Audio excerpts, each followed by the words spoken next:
Okay, guys. Today we're making kupu salata my way. All right.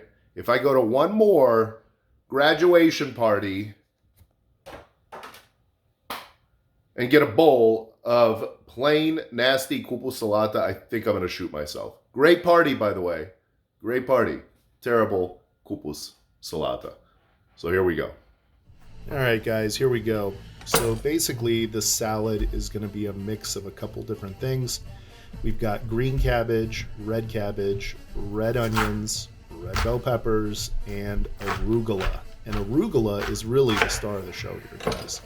So you can see I'm cutting through the core of each of the green and the red cabbage. And the reason I always want to cut through the core is so the cabbage doesn't fall apart when I start shredding it.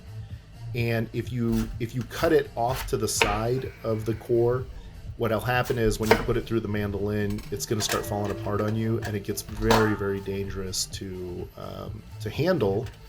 And you'll see here the way I cut it is I'll take all the cabbage off the tip up to the core, and when I get to the core, then I turn it perpendicular to the mandolin. You can see here I'm going to turn it perpendicular, and now you'll see I'm going to flatten out my hand.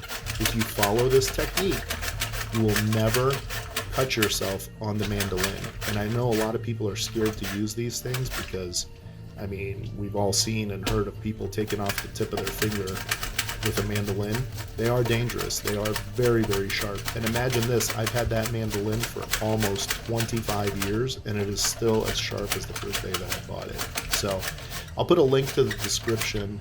I'll put a link to the mandolin from Amazon in the description. So if you guys want to pick this thing up, I'm telling you, it's just a game changer. And you'll see I never add the core to the salad because the core is very bitter and very spicy. It's delicious on its own, but you don't want to add it to the salad.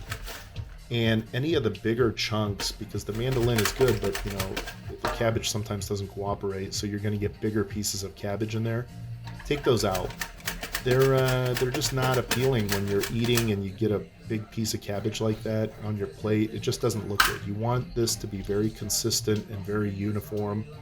And the cabbage here is really important in terms of texture and in terms of the way the salad looks. So every time I've made this salad in the past and had friends come over for lunch or dinner, I mean, this is a game changer, man. People love this salad. It is a lot of work. I'm not going to lie. The salad is going to take you a good 2 hours to make. Now, all of that isn't work, but there is some downtime in there. But it's a lot of work. But anything that's good is a lot of work. So you can see I'm going to take off about half of the cabbage because it's just the four of us eating dinner tonight. And I want to take off about half of that and put it in my fridge. And this cabbage can easily sit in a Ziploc bag and in your fridge for over a week.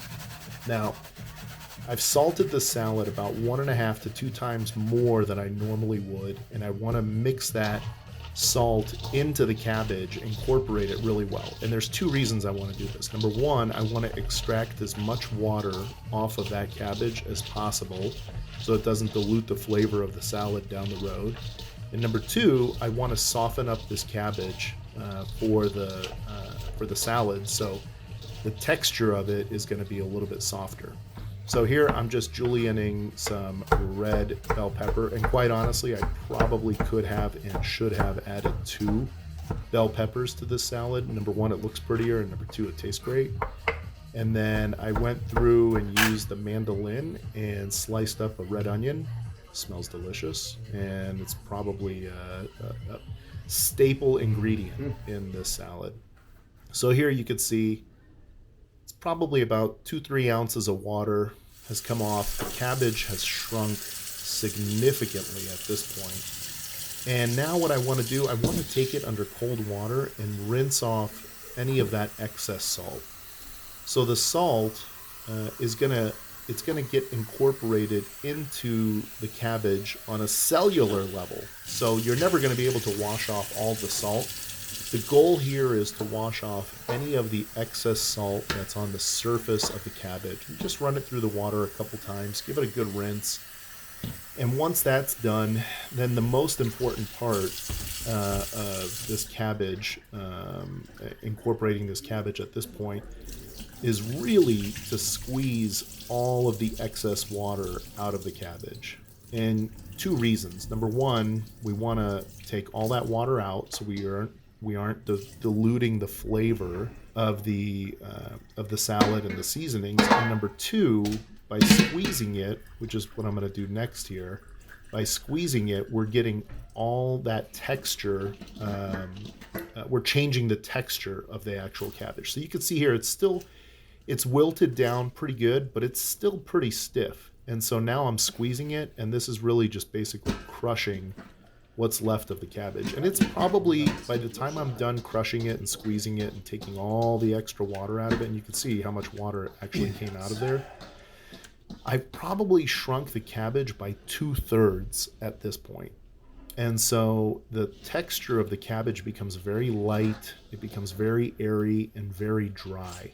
And it really mixes well with the arugula, which in all reality, this is a arugula salad with a complement of cabbage, not a cabbage salad with arugula. It's really the star of the show here is absolutely 100% the arugula. So now there you go. You can see I've put it into a smaller pot, or pan rather. I'm kind of breaking up the pieces of the cabbage, because once this mixes with the arugula, you want to make sure it's as light and as airy as possible. And I'm going to give it a taste. Now, in my opinion, this was absolutely still salty enough. I didn't add any additional salt to the salad. I just went through and added the rest of the ingredients, which is the red bell pepper and then onion to taste. I happen to love onions, so I put in pretty much the whole onion. If you don't like onion, use a little bit less. But even if you just, let's say you have that leftover cabbage and you're making a salad down the road a couple days later, just throw in red onion. And just adding the red onion is going to change the flavor of that salad, and it's just going to taste so much better. And so now, basically, I've incorporated all of the other ingredients that I want into my salad. And now I'm going to have to go ahead and add the arugula to the mix here. And so you can see that's probably 1/2 to 3/4 of one of those plastic bins that you buy arugula from in the store. And if you guys can find it, just get the organic arugula. Don't even waste your time with the regular stuff. It's pretty much the same price, and I don't know, it's just better in my opinion. And here you can see I'm gonna spread it all out, and then I'm gonna season it before I start mixing it. And I love to use a really good, high quality California extra virgin first cold press olive oil. Gives it a fantastic flavor, and just goes really well with the arugula. The amount of pepper that I'm going to add to this, it really gives it a spicy flavor. It's just fantastic. So here's some fresh cracked ground pepper. I'm going to add, notice, no salt. I'm not putting in any salt because that cabbage is plenty salty right now. And then the star of the show, the secret ingredient, is seasoned rice wine vinegar, right? And so why is this so important? Because seasoned rice wine vinegar has just a pinch of sugar in it, and it balances this salad really, really well. It's not super tart. Adds just that pinch of sweetness to it and that little umami flavor from the vinegar. Man, I'm telling you guys, this is it. This with a nice piece of grilled fish, maybe a grilled T-bone steak with this. Are you kidding me? That's like, it's fantastic. Gently roll that salad. You don't want to crush that arugula. Only do this by hand and flip it up and under every time. And you can see how pretty it is with the red bell peppers. If I would have added one more bell pepper, I mean, it would have looked even better. And when I serve this, I try to make sure that I put some of those red bell peppers on top just to make that color pop. I think it's just visually a really pretty salad as well. Now, give it a taste. Take a little pinch of the arugula. Get everything in there. That's it, buddy. I'm telling you, you guys will not be disappointed. This one takes a little bit more work, but it is absolutely to die for.